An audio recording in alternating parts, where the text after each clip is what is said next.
बिस्मिल्लाहिर्रहमानिर्रहीम। मैं बैरिस्टर साहब जो केपी गवर्नमेंट का इंफॉर्मेशन मिनिस्टर है, तर्जुमान है, उससे मुखातिब हूँ और पाराचिनार के आवाम से बिलखुसूस और पाकिस्तानी आवाम से भी कि देखें बैरिस्टर साहब को कौन नहीं जानता।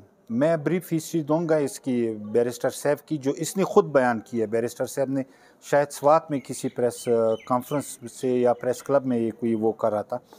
तो देखें, ये ख़ुद अफ़गानिस्तान में लड़ा है, उस वक्त लड़ा है कि जब मेरे ख़्याल में ये 80s और 90 का दौर था।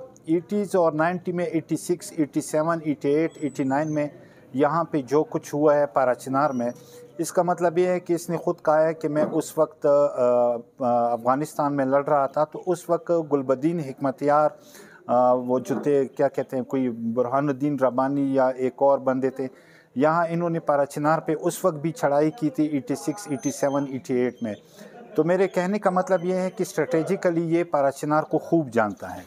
लेकिन कल इसने जो स्टेटमेंट दी है पाराचिनार के हवाले से, मैं पाकिस्तान तहरीक इंसाफ ज़िला कुरुम का एक सीनियर कारकुन, एक्स सीनियर वाइस प्रेसिडेंट के ओहदे के हैसियत से इसको ये कहूँगा कि एक तो ये पीटीआई का नज़रियाती ना रुकन है और ना इलेक्टेड मेंबर है। आप इसकी हिस्ट्री देखें, ये इस्टेब्लिशमेंट का मतलब ये है कि जब से यहाँ पे पहले ये PMLQ उस वक्त परवेज़ मुशर्रफ के साथ, फिर उसके बाद ये पीपल्स पार्टी में, फिर नून में, फिर बलूचिस्तान में, उसके बाद ये अब आया है क्या कहते हैं केपी गवर्नमेंट में। तो इसका पीटीआई से कोई ताल्लुक़ है ही नहीं। दूसरी बात, जहाँ तक इसने हथियार के बारे में बात की है, तो कल इसने मतलब ये है कि जो रोड की बंदिश है, इवन मैं यहाँ तक कहूँगा कि जो कन्वाई पे फायरिंग हुई है या बगन बाज़ार जला है, तो इसने ये सब कुछ वाज़ेह कर दिया है कि ये जो कुछ हो रहा है या जो कुछ हो गया है, ये सिर्फ़ और सिर्फ ऐसे लोगों के इशारों पे हुआ है जो हुकूमत में बड़े बड़े ओहदों पे बैठे हुए हैं। मैंने आज से कई साल पहले कहा था, एक इंटरव्यू में मैंने कहा था कि बदकिस्मती ये है कि हमें हर पार्टी में किसी न किसी शक्ल में एक्सट्रीमिस्ट मिलते हैं, और कल के बयान में इसने ख़ुद को वाज़ेह किया है कि इसका भी ताल्लुक़ जो है एक्सट्रीमिस्ट ग्रुपों से है। रही बात इसकी कि इसने जो बात की है कि यहाँ पे अगर ये लोग जो है वॉलंटियरली उसको हथियार को सरेंडर करें तो हम रोड खोलेंगे। इसका मतलब ये है कि ये बात हम पहले दिन से कर रहे हैं कि यहाँ कुरुम में कोई अहले तशी या अहले सुन्नत का, या मतलब ये है कि फ़िरक़ावारियत की लड़ाई नहीं है, कोई ख़ास एक थर्ड पार्टी है जो हमें लड़ा रही है। और उस थर्ड पार्टी को कल इसने वाज़ेह किया है कि थर्ड पार्टी कौन है, क्योंकि इसने ख़ुद कहा है कि सरेंडर करेंगे तो रोड खोलेंगे। इसका मतलब ये है कि रोड इन्होंने बंद किया हुआ है। रही बात इसकी कि यहाँ पे अद्वियात की कमी नहीं है, हमें नहीं पता कि अद्वियात ये कहाँ पे पहुँचा रहा है, कौन सी मेडिसिन आ रही है। लेकिन मैं इसको सिर्फ इतना कहूँगा बैरिस्टर सैफ को कि आप मीडिया को साथ लेकर आएँ, इंटरनेशनल मीडिया को साथ लेकर आएँ, यहाँ पे आ जाएँ, यहाँ पाराचिनार का विज़िट करें।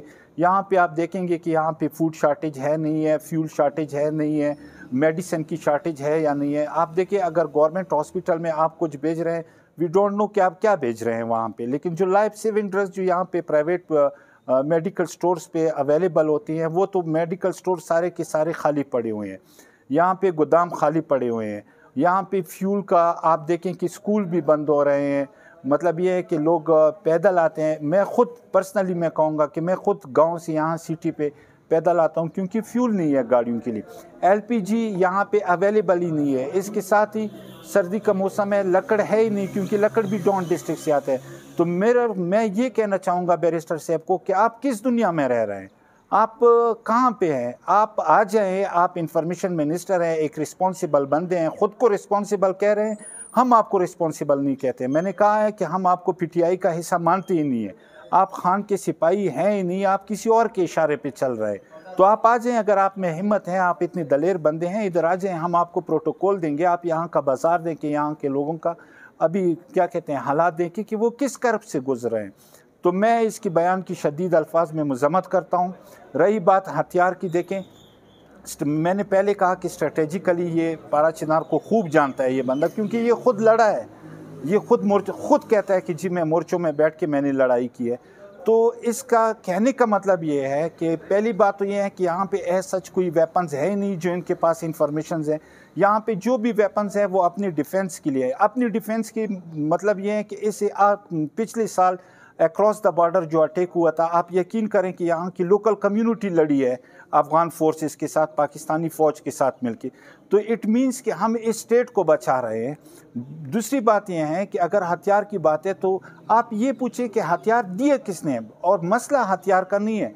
अगर ये ख़ुद को इतना रिस्पॉन्सिबल समझता है तो यहाँ की जो बेसिक प्रॉब्लम्स हैं, यहाँ की जिस बात पे लड़ाई होती है वो है ज़मीनी तनाज़ात। अगर इसमें अखलाकी जुर्रत हो बैरिस्टर साहब तो आप बनाएं ना, एक कमीशन बनाएं, उस कमीशन को इधर बिठाएं, दूध का दूध पानी का पानी हो जाएगा। आप एक दफ़ा ये मसाइल हल करें, फिर कौन चाहता है कि यहाँ पे हथियार हो। हम तो यहाँ पे चाहते हैं कि यहाँ यूनिवर्सिटी बने, यहाँ पे इंडस्ट्री डेवलप हो, यहाँ पे अच्छे कॉलेजेस बने। उस साइड पे तो आप जाते ही नहीं है और आप कहते हैं कि जी यहाँ पे हथियार सरेंडर करें। हथियार सरेंडर करने से पहले यहाँ की जो बेसिक प्रॉब्लम्स है वो कब से चल रहे हैं। आपके दौर, आप PTI का दौर था, महमूद खान था जो उसने कमीशन अनाउंस किया था, लैंड कमीशन, कम से कम उस पर तो ये अमल करें। तो मैं सब चिनार वालों से मैं रिक्वेस्ट करता हूँ कि आप इमोशनल ना हो। ये टॉड बंदा है, इसका PTI से ताल्लुक ही नहीं है। आप देखें कि आज तक खान से इसने मुलाकात ही नहीं की है और ना खान और मुझे उम्मीद है कि खान बाहर आएगा तो सबसे पहले इसी बंदे को निकालेगा, क्योंकि हमने सारे इसके रिकॉर्ड्स जो है वो अपने साथ सेव किए हैं। इंशाल्लाह हम पार्टी की क़यादत के साथ इसको उठाएंगे और ये टॉड बंदा है, इसके टॉड बयानात की हम शदीद अल्फाज में मज़म्मत करते हैं।